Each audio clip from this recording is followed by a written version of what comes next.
আলমগীর খাইতে বসে গেছো? ওই তোমার ভাই টাকা পাঠাইছে, 2 দিন আগেই পাঠাইছে, আমি তোমার দিতেই ভুলে গেছি।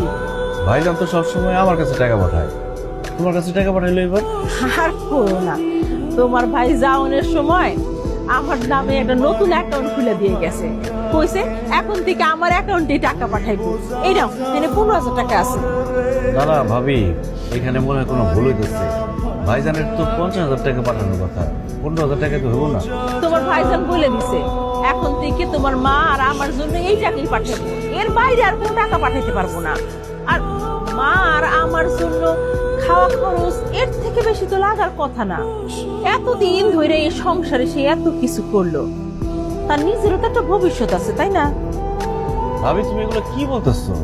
এই সংসারটা তো ভাইজানের, তুমি আমার আর ভাইজানকে আলাদা করে কথা বলতেছো কেন? আমার ভাইজান জীবনে এইভাবে কথা বলতে পারে না। বা দেখছো ভাবি কি কয়েছো? থাক, এর মধ্যে মারে টানতেছো কিসের জন্য? হ্যাঁ, আর আলমগীর তুমি এটা কি বলতেছো? আমি তোমারে আর তোমার ভাইরে আলাদা করতেছি, এটা তুমি আমার বলতে পারলা? শোনো আলমগীর, তোমার ভাই যা বলছে আমি তাই করতেছি, এর বাইরে একটা কিছু করার ক্ষমতা কিন্তু আমার নাই। আর তুমি যে এত বড় বড় করে কথা কইতেছো, তোমার যে শার্ট প্যান্ট এ সব কিছু কিন্তু আমার স্বামীর টাকায় কেনা, আমার স্বামীর টাকায় তুমি ফুটানি করতেছো। এখন যদি আমার স্বামী তার নিজের ভবিষ্যতের কথা চিন্তা করে, আমার কথা যদি চিন্তা করে, এতেই ভাই ভাবি খারাপ হয়ে গেল। সারাটা জীবন তুমি তার ইনকামের টাকা খাইছো, এরপরেও তোমার লোভ কমে না? হ্যাঁ, এত লোভ তোমার, একটু কম টাকা দিছে সাথে সাথে ভাই ভাবি খারাপ হয়ে গেল না? আপনি ভুল করতেছেন ভাবি, আমি আপনার স্বামীরটা খাই না পড়ি না, আমি আমার ভাইয়েরটা খাই পড়ি। আর আপনি আমার বলেন আমি লোভী না? আপনার স্বামী ফোন দিলে তার কাছ থেকে ভালো করে শুনে নিয়েন যে আমি কতটা লোভী। আপনার মতো একটা মানুষ যদি ঘরে থাকে না কারো, তাহলে শত্রুর প্রয়োজন হয় না। সংসারে আগুন লাগানোর জন্য আপনার মতো একজন মানুষই যথেষ্ট। কি কইলা? হ্যাঁ, আমি সংসারে আগুন লাগাই? আমি খারাপ মানুষ? হ্যাঁ, এই সংসারের উপর পেশা মারি? হ্যাঁ, এই সংসার তো আমি করব না, আমি আমার বাপের বাড়ি চলে যাবো, দেখি কে আমার থেকে আমি দেখবো আজকা। ও বৌমা, এগুলো কি বলতেছো? তুমি হলো ঘরের লক্ষ্মী, তুমি যাইবা কেন? এই আলমগীর, আর একটা কথাও কবি না, তাহলে কিন্তু জুতা পিটা করুন। বৌমা, তুমি ঘরে যাও, আর মানিকের লগে কথা কই এলো মনে। থাক আম্মা, আর অভিনয় করেন না, আপনি বহুত নাটক করছেন। নিজের পোলারে আমার পিছে লেলায় দিয়ে এখন ভাব করতেছেন যেন কিছুই বুঝেন না।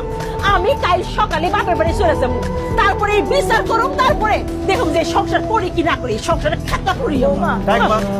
যে যাইতে চাই তার আটকে দেয় না, ঘরের থেকে বাইরে হলে বুঝবো দুনিয়াটা কত কঠিন। শোনো, তুমি যত দ্রুত সম্ভব বাংলাদেশে আসো, আইসা বিচার সালিশ কইরা তোমার মা আর ভাই আর আমারে আলাদা করে দাও। হ্যাঁ, তাদের সাথে একসাথে নিচে আমার পক্ষে থাকা সম্ভব না। কেন, কি হলো আবার? আসার সময় তো সবই ঠিক ছিল। ঠিক ছিল, এই সব হইতেছে গিয়ে নাটক। নাটক তোমার মা আর ভাইয়ের নাটক। আজকে তোমার ভাই আমার অকথ্য ভাষায় গালাগালি করছে, আর এই গালাগালিতে তোমার মায়ের সায় ছিল। তুমি তো জানো না, যখন তখন তোমার ভাই আমার ঘরে ঢুইকা চেক করে যে আমি কি করতেছি। এমনি তো থাকা যায় না। হ্যাঁ, এমনি যদি থাকি আমি তো দম আটকে মরে যাবো। তুমি তুমি তুমি বাংলাদেশে আসবা নাকি তোমার তালাক দিয়ে আমি অন্য বেটার বিয়ে করবো? বলো।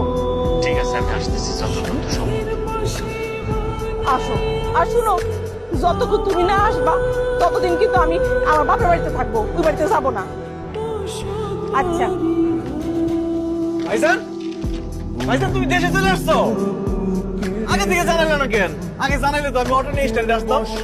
বাবা মানিক, এই কদিন তোর মুখটা এরকম শুকায় গেছে কেন? বিদেশ থেকে অনেক টাকা পয়সা খরচ করে আইসা আমি কোনো রঙ্গরসের কথা শুনতে আসি নাই। না, তোমরা আমার বোন লগে যা করছো এর জন্য পাগলের মতো আমার সুইটারটা লাগছে। বুঝছি ভাইজান, ভাবি তোমার খবর দিয়ে আনাইছি, আমাগুলিকে তোমার খুব তাড়াতাড়ি চলে আসাম লাগবে, তাই না? ভাইজান তুমি অনেক দূর থেকে আইছো, তোমার আমার মাথা গরম, আমি ডাব কেটে দিই, মাথা ঠান্ডা করো, তারপর সবকিছু শুনে তুমি একটা সিদ্ধান্ত দিও। ভাইজান তুমি মাথা গরম করো না। এইখানে শোনাশোনির কিছু নাই। আজকে রাত্রে এই বাড়িতে সালিশ হবো, সালিশ, আমি সালিশ ডাকুম আর সমস্ত সম্পত্তি ভাগ করে দেব। ভাইজান তুমি কি কইতাছো এইসব? তোমার দুটো পায়ে ধরি, তুমি বিচার ডাইকে আমাকে মান সম্মান এরকম নিলামে তুলো না। আমাকে যা আছে সব তো তোমারই ভাইজান, আমরা নিজেরা বৈশা কথা কয়ে সবকিছু ঠিকঠাক করে ফেলাম, সমাধান করে ফেলাম, তুমি কাউরে ডাইকো না ভাইজান। না পারুম না, যা হইব সালিশ হইব। মানিক, মানিক,